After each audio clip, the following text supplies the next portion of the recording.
Հայաստանի ազգային պոլիտեխնիկական համալսարանը տարածաշրջանի խոշոր հանքարդյունաբերական ձեռնարկության հետ սերտորեն համագործակցում է։ Զանգեզուրի պղնձամոլիբդենային կոմբինատ բուհ կապը արտացոլվում է տարբեր նախագծերով։ Կապանի մասնաճյուղում սեմինար քննարկման առանցքում մեր երկրի հանքարդյունաբերությունն էր աշխարհի հետ համեմատության մեջ։ Դրա հնարավորությունները, ոլորտի մարտահրավերները, սոցիալական պատասխանատվությունը, հանրության շրջանում ձևավորված թույլ կարծիքներն ու կարծրատիպերը։ Հայաստանի հանքագործների և մետալուրգների միության նախագահ Զանգեզուրի պղնձամոլիբդենային կոմբինատի գլխավոր տնօրենի առաջին տեղակալը խոսեց պղնձի ու մոլիբդենի պաշարների ու դերի մասին համաշխարհային մակարդակում։ Հանրապետությունում ընդամենը 8 հանքավայր է գործում, որը բավարար չէ, մինչդեռ ապագայում աշխարհում պղնձի դեֆիցիտ կլինի։ Վարդան Ջհանյանը շուկան համեմատեց նավթայինի հետ։ 2050 թվականին պղնձի շուկան լինելու է տրիլիոնից ավել, 1.1 տրիլիոն դոլարի չափ, այսինքն հիմակվա պղնձի շուկայից 5 անգամ ավելի մեծ։ Դա պայմանավորված է լինելու երկու ֆակտորից։ Առաջինը, որ գներն են աճելու, եւ երկրորդը ծավալն է աճելու։ Իսկ նավթի շուկան նվազելու է մոտ 4 անգամ, մոտավորապես 4 անգամ նավթի շուկան նվազելու է եւ ըստ այս սցենարի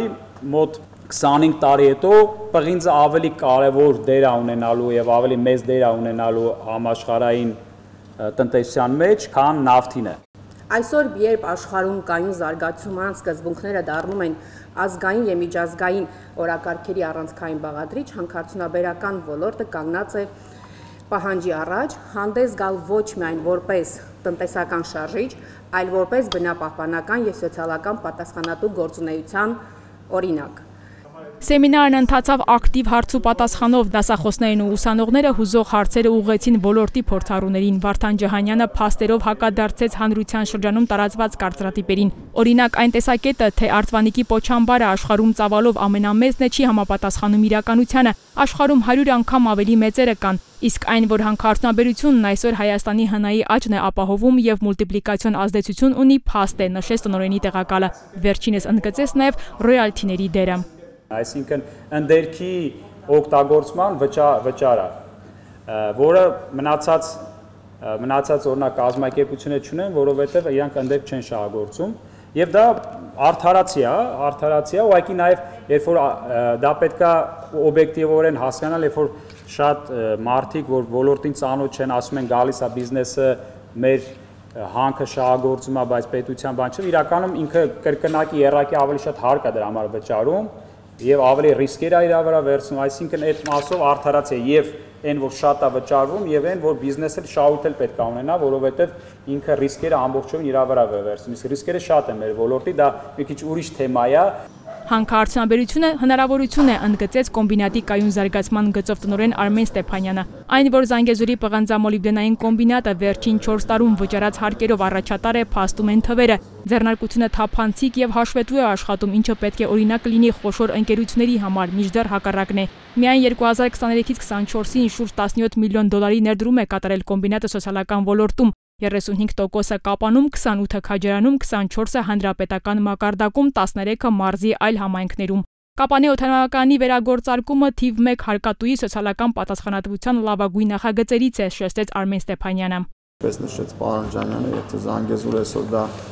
չվերցնի իր աուսերին, այդ չվերթները կամ չեն լինի, կամ կլինեն 3 անգամ թանկ։ Սոցիալական ծրագրերից, որ ասենք, երևի մեր ամենա այդտենց պարծանքով, որ մենք նայում ենք, հաջողված ամենայն դեպս 3 տարվա ընթացքում դա Սյունիքի ֆուտբոլային ակումբն է եւ առաջի թիմը չի, մեր պարծանքը, հույսով ենք կպարծենանք առաջի թիմով մոտակա օրերին եւ մյուս տարիներին, բայց մեր հիմնական պարծանքը սոցիալական դա իհարկե երեխաների օրեցօր աճող քանակն է, մենք 200 երևի վերցել ենք, 190 թե 200, եթե թվերը ճիշտ եմ հիշում, պարոն Ջանյան, այսօր արդեն 1000-ին մոտիկ թիվ է, ամբողջ մարզով Սյունիքի ֆուտբոլային ակումբը։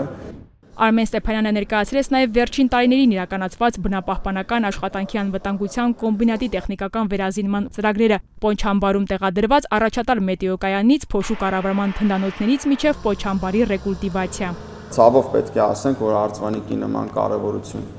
ունեցող Պոչամբարի վրա սեյսմիկ տվիչներ դրված չէր, մոնիտորինգը շատ ցածր մակարդակով իրականացնում։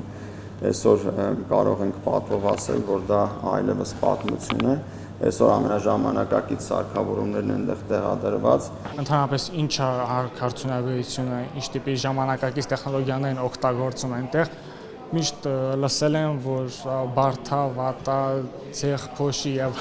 այլն տեսել չեն եղել, ծանոթ չեն տեսել, դա համար այդպիսի կարծիք ստեղծել։ Ես մինչև այսօր միշտ լսել եմ, իմացել եմ, որ ԶՊՄԿ-ն տալիս է ընդհանուր պահանջարկի մոլիբդենի աշխարհի 7%-ը, 7-ից 8%, բայց այսօր իմացա, որ չէ, դա կարելի ասած միֆ է, 7% չի, 4% է տալիս։ Ուսանողներին մոտիվացրեց կայուն զարգացման գծով տնօրենի անցած ուղին Արմեն Ստեփանյանը սեփական օրինակով ներկայացրեց կրթություն ստանալու հաջողության հասնելու ճանապարհի մարդկային որակների մասին, ինչը ներկաներին շատ հետաքրքրեց։ Նման հանդիպումները շատ կարևոր է թե ուսանողության համար, թե բուհի համար, քանի որ անդադ շփումը կապ է ստեղծում թե